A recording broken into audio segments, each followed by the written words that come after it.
students. I hope you are all doing fantastic. Let's jump right in and begin our session. So, আমাদের আজকের topics হচ্ছে বিভিন্ন একক পদ্ধতি, ডিফারেন্ট ইউনিট সিস্টেমস। সো আজকে আমরা কথা বলবো আমাদের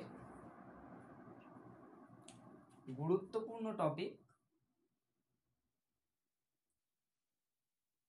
ডিফারেন্ট ইউনিট সিস্টেম।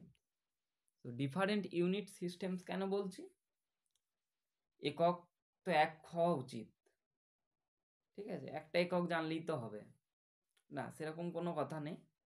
এককের বিভিন্ন পদ্ধতি আছে, সাধারণত 4টে পদ্ধতি আছে। তো আমাদের স্ক্রিনে এখানে 3টে আছে, এই 3টেই মূলত কাজে লাগে। আর একটা আছে এফপিএস পদ্ধতি, সেটা তুলনামূলক কাজে লাগে না, তোমাদের কাজে লাগবে না, ঠিক আছে? তো এসো আলোচনা করা যায়। প্রধান 3টি একক পদ্ধতি নিয়ে আলোচনা করব আমরা প্রথমে, তারপর এফপিএস নিয়েও একটু কথা বলবো, ঠিক আছে? তো ফার্স্ট হচ্ছে সিজিএস পদ্ধতি, সেন্টিমিটার গ্রাম সেকেন্ড সিস্টেম। সাধারণত এরকম নাম দেওয়ার কারণ হচ্ছে মেন 3টে রাশির একককে এখানে লিডার করা হয়। লিডার বলতে নেতা, ঠিক আছে? 3টে হচ্ছে নেতা। 3টে নেতা কে কে? একটা হচ্ছে দৈর্ঘ্য, একটা হচ্ছে ভর, আর একটা হচ্ছে সময়। খুব দরকারি জিনিস, তাই না? তারপর নেক্সট হচ্ছে আমাদের এমকেএস পদ্ধতি। এমকেএস পদ্ধতি হচ্ছে মিটার কিলোগ্রাম সেকেন্ড সিস্টেম, যেখানে দৈর্ঘ্যের একক হচ্ছে মিটার, ভরের একক কিলোগ্রাম, আর সময়ের একক সেকেন্ড। তারপরে আসছে সবথেকে ইম্পর্টেন্ট আর সবথেকে বেশি কাজে লাগে এসআই পদ্ধতি, ইন্টারন্যাশনাল সিস্টেম অফ ইউনিটস, ঠিক আছে? এটা মনে রাখবে। তো এসআইটা আর এমকেএসটা প্রায় এক জিনিস। এমকেএস থেকেই এসআইটা তৈরি করা হয়েছে। তো এমকেএস থেকে তৈরি করা হয়েছে যখন, তাহলে ইউনিটগুলো প্রায় সেমই হবে। এখানেও তাই, সেমই প্রায়। এখানেও দৈর্ঘ্যের একক মিটার, ভরের একক কিলোগ্রাম, আর সময়ের একক সেকেন্ড। এরপর আসা যাক এফপিএস পদ্ধতি। এফপিএস পদ্ধতি বলতে আমরা বুঝি ফুট পাউন্ড সেকেন্ড সিস্টেম, যেখানে দৈর্ঘ্যের একক ফুটে মাপা হয়, ভরের এককটা পাউন্ডে মাপা হয়, আর সময়ের এককটা সেকেন্ডেই মাপা হয়। তাহলে এখান থেকে একটা জিনিস রিলেট করতে পারছো তোমরা, যে সময়ের এককটা কিন্তু সব পদ্ধতিতেই সেম আছে, ঠিক আছে? এখান থেকে একটা কোশ্চেন হতে পারে যে বিভিন্ন পদ্ধতিতে কোন রাশির একক পরিবর্তন হয় না? তাহলে অ্যান্সারটা হবে টাইম বা সময়ের একক পরিবর্তন হয় না। সময়ের এককটা কি? সময়ের এককটা হচ্ছে সেকেন্ড। কিভাবে লেখা হয়? স্মল এস দিয়ে রিপ্রেজেন্ট করা হয়, ঠিক আছে? পরবর্তীতে যা যাক। তারপর আসছে আমাদের ইম্পর্টেন্ট সিস্টেম পদ্ধতি, এসআই ইউনিটস, আন্তর্জাতিক একক পদ্ধতি বলা হয় যাকে। এর ফুল ফর্ম হচ্ছে সিস্টেম ইন্টারন্যাশনাল ডি ইউনিটস বা ইন্টারন্যাশনাল সিস্টেম অফ ইউনিটস। এই নামটা বা এই ফুল ফর্মটা মনে রাখবে, শর্ট কোশ্চেন কখনো করে দিতে পারে, ঠিক আছে? এটি একটি আন্তর্জাতিকভাবে স্বীকৃত একক পদ্ধতি। এটা এমকেএস পদ্ধতির উপর ভিত্তি করে তৈরি করা হয়েছে, ঠিক আছে? বর্তমানে এটি সর্বাধিক ব্যবহৃত হয়, ঠিক আছে? এটাই সাধারণত সায়েন্টিস্টরা ব্যবহার করে থাকে ইন্টারন্যাশনাল রিলেশনের জন্য। সারা পৃথিবীতে এটাকেই প্রাধান্য দেওয়া হয় বা প্রমাণ ধরা হয়, ঠিক আছে? বোঝাতে পারলাম? নেক্সট সিজিএস পদ্ধতি। সিজিএস পদ্ধতি আগেই বললাম, সেন্টিমিটার গ্রাম সেকেন্ড সিস্টেম, ঠিক আছে, যেখানে দৈর্ঘ্যের একক সেন্টিমিটার, ভরের একক গ্রাম, আর সময়ের একক হচ্ছে সেকেন্ড। এবার কিছু সিজিএস পদ্ধতিতে এককগুলো দেখে নাও, রাশির এককগুলো কিছু দেখে নাও। যেখানে যেমন আছে এখানে দৈর্ঘ্যের একক সেন্টিমিটার, প্রতীক হচ্ছে সিএম, ভরের একক গ্রাম, প্রতীক জি, সময়ের একক সেকেন্ড, যার প্রতীক হচ্ছে স্মল এস। এবার এলো নতুন জিনিস, বল। বল কি? বল একটা ডিরাইভড কোয়ান্টিটি, ঠিক আছে। ডিরাইভড কোয়ান্টিটি মানে মৌলিক একক থেকে ডিরাইভ করে গঠন করা। বলের একক কি? বলের একক হচ্ছে ডাইন। এখানে একটা রিলেশন আছে, অনেক সময় কোশ্চেন করে এক ডাইন সমান কত, তাহলে কি লিখবে?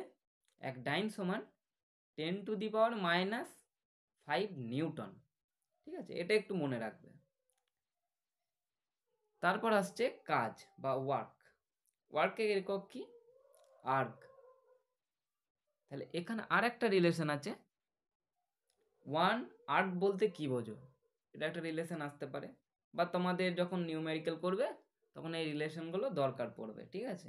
ওয়ান আর্ক সমান হচ্ছে 10⁻⁻7 জুল। তারপর হচ্ছে শক্তির একক।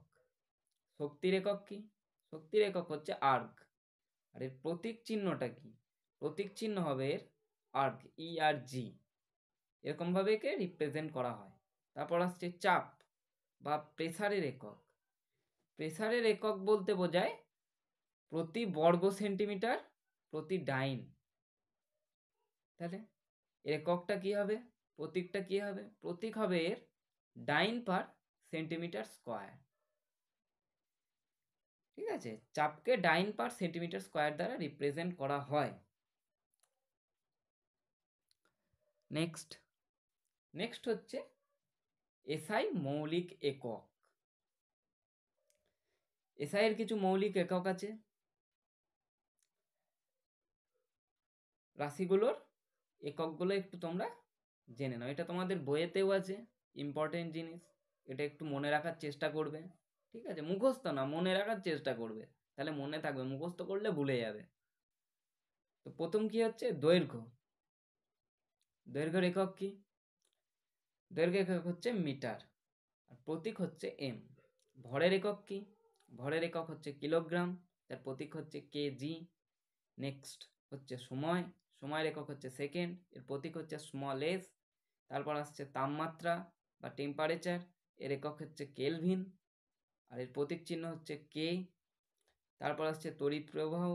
তড়িৎ প্রবাহের একক হচ্ছে অ্যাম্পিয়ার, এর প্রতীক চিহ্ন হচ্ছে এ, ক্যাপিটাল এ। আলোর তীব্রতা। আলোর তীব্রতার একক হচ্ছে ক্যান্ডেলা, যাকে রিপ্রেজেন্ট করা হয় সিডি দ্বারা, স্মল সিডি। তারপর আসছে পদার্থের পরিমাণ বা অ্যামাউন্ট অফ সাবস্টেন্স, তার একক হচ্ছে মোল, একে মোল দ্বারা রিপ্রেজেন্ট করা হয় MOL, স্মল লেটারে, ঠিক আছে। তারপরে এসআই থেকে কিছু একক গঠন করা হয়, ডিরাইভড এসআই ইউনিটস।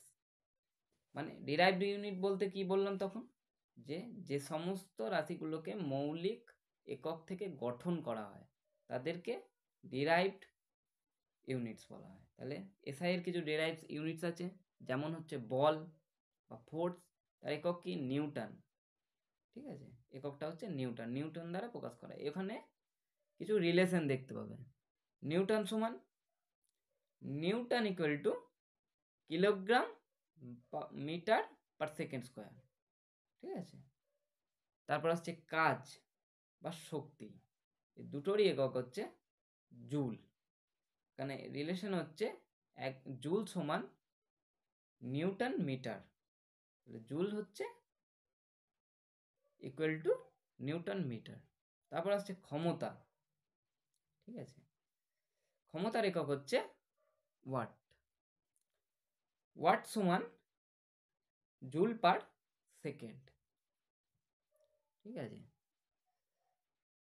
তারপর আসছে চাপ। চাপের একক হচ্ছে পাস্কাল। পাস্কাল সমান হচ্ছে নিউটন পার মিটার স্কোয়ার। চাপের একক পাস্কাল। নেক্সট হচ্ছে চার্জ। চার্জের বাংলা হচ্ছে আধান। চার্জ বলতে বাংলায় আধান বলা হয় চার্জকে। চার্জের একক হচ্ছে কুলাম্ব। আর এখানে রিলেশন হচ্ছে কুলাম্ব ইকুয়াল টু অ্যাম্পিয়ার সেকেন্ড। এ মানে হচ্ছে অ্যাম্পিয়ার, যেটা হচ্ছে তড়িৎ প্রবাহের একক। ঠিক আছে, আর তড়িৎ প্রবাহের একক অ্যাম্পিয়ার, তার সাথে হচ্ছে সময় সেকেন্ড। এগুলো কোথায় তাহলে ব্যবহার করা যায়, এই এককগুলো কোথায় ব্যবহার হয়, এটা কোশ্চেন আসতে পারে। নানা বিজ্ঞান ক্ষেত্রে ব্যবহৃত হয়। তোমরাই করছো, যেমন বিজ্ঞান পড়ছো, ব্যবহার করবে এখানে, নিউমেরিক্যাল করতে হবে। তারপর গবেষণাগারেও ব্যবহার হয়। গবেষণার ক্ষেত্রে এই ইউনিটসগুলো খুব কাজে লাগে। ঠিক আছে, এবং বিশ্বব্যাপী যোগাযোগের ক্ষেত্রে, মানে সায়েন্টিস্টদের ইন্টারন্যাশনাল রিলেশন করতে, ঠিক আছে, সুবিধা হয় এই এককগুলো। এই এককগুলোকেই প্রমাণ ধরা হয়। ঠিক আছে, প্রাধান্য দেওয়া হয়। সো আজ এই পর্যন্তই।